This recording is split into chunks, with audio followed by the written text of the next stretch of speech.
Please go on.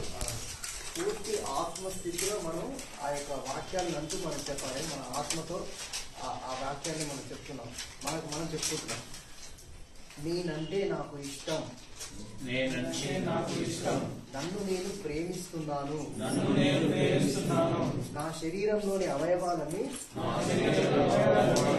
చక్కగా పనిచేసి నేను సంపూర్ణ ఆరోగ్యంతో ఉన్నాను.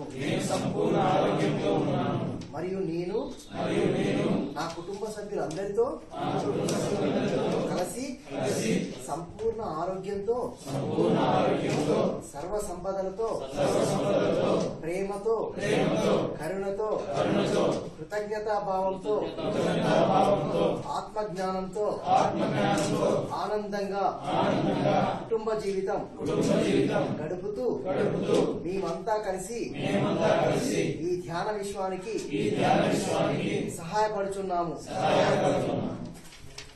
ఇలా మనం ఒక ఆత్మస్థితిలో మనం దాన్ని హృదయపూర్వకంగా చెప్తున్నప్పుడు మన లోపలికి ఆ యొక్క ఎనర్జీ, ఆ విశ్వశక్తి అనేది మూడింతలుగా ఎక్కువగా వస్తుంది అనమాట. నేను అది రోజు చెప్పుకుంటూ ఉన్న మూలాన నాకు ఒక రకమైన విశ్వాసం కలిగింది. ఆ ధ్యానం చేసినప్పుడు ఎంత శక్తి ఉందో దానికి ప్రైస్గా వచ్చింది అనమాట. అది నేను గమనించగలిగాను. స్కూల్లో స్టూడెంట్స్తో కూడా చేయించగలిగాను.